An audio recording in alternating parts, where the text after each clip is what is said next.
Pengajaran online menjadi sangat populer di kalangan akademisi dan pelatihan-pelatihan di korporasi atau perusahaan karena memiliki beberapa keuntungan yang sangat penting. Keuntungan pertama adalah kemudahan dan kenyamanan akses. Siswa dapat belajar atau berpartisipasi dalam pengajaran online dari rumah, tempat kerja, perpustakaan, atau dimanapun selama mereka bisa mengakses internet. Pengajaran online tidak memerlukan spesifikasi tempat yang khusus agar siswa bisa berpartisipasi di dalamnya. Keuntungan yang kedua adalah pengajaran online sangat fleksibel. Pengajaran online memberi kesempatan kepada siswa untuk mengakses dan menyelesaikan materi yang dipelajari sesuai dengan kebutuhan mereka. Misalnya, bila seorang siswa sakit atau ada halangan lain sehingga tidak bisa berpartisipasi dalam pengajaran, maka dia masih bisa mengakses pengajaran pada waktu yang lain. Bahkan, ketika siswa dalam perjalanan sekalipun, mereka masih bisa mengakses dan berpartisipasi di dalam pengajaran. Keuntungan yang ketiga adalah menambah peluang siswa untuk memilih materi pengajaran yang dibutuhkan olehnya. Pada kelas tradisional, siswa hanya ditawarkan materi yang disediakan ketika di kelas saja. Itu pun siswa harus hadir di kelas tersebut. Saat ini, melalui pengajaran online, siswa dapat mengikuti materi oleh seseorang yang jaraknya mungkin ribuan kilometer dari tempat dia berada, tanpa harus bertemu secara langsung. Bahkan, dari sisi perusahaan misalnya, perusahaan bisa menyewa pihak ketiga untuk menyediakan materi yang dibutuhkan tanpa harus membuat sendiri. Tidak semua komponen yang dibutuhkan dalam pengajaran online harus dibuat oleh perusahaan itu sendiri. Materinya pun tidak harus dibuat oleh orang-orang tertentu, di tempat atau waktu tertentu pula. Tentunya, hal ini bisa mempermudah kegiatan pengajaran atau pelatihan yang terjadi di dalam perusahaan. Keuntungan yang lain dari pengajaran online adalah mampu menambah interaksi di dalam pengajaran. Baiklah, kita bisa memaklumi bahwa adalah hal yang wajar bila siswa melakukan kesalahan ketika menjawab pertanyaan atau soal yang diberikan oleh guru.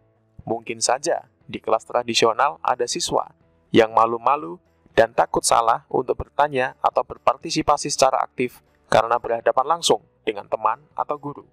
Namun, di pengajaran online, hal tersebut bisa dikurangi, sehingga siswa menjadi lebih partisipatif tanpa harus dibebani rasa malu bila melakukan kesalahan.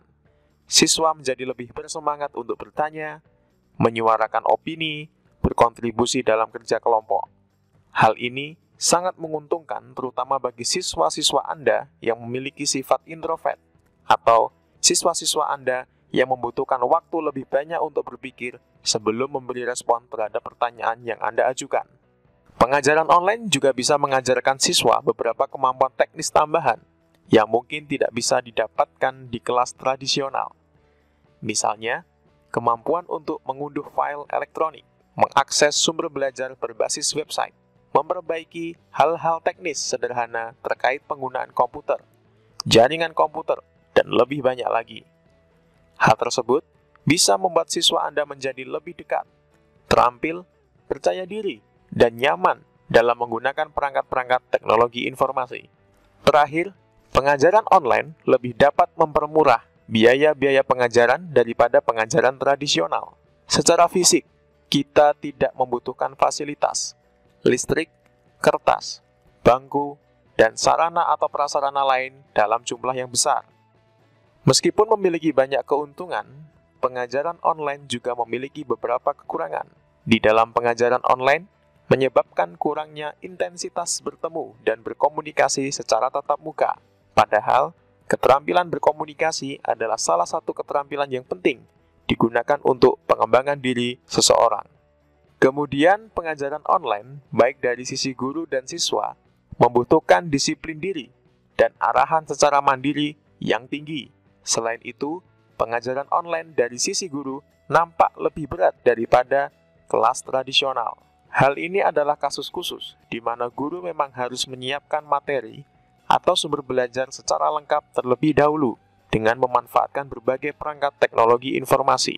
Hal ini akan semakin nampak berat bila guru tersebut baru pertama kali mengajar pada materi yang akan diajarkan. Berbeda ceritanya bila guru tersebut sudah pernah mengajar materi tersebut sebelumnya secara online, sehingga kedepannya dia hanya perlu melakukan sedikit perbaruan pada materi yang lama. Selebihnya, pengajaran online yang dikembangkan secara baik memang lebih berpotensi memberikan lebih banyak keuntungan daripada pengajaran tradisional.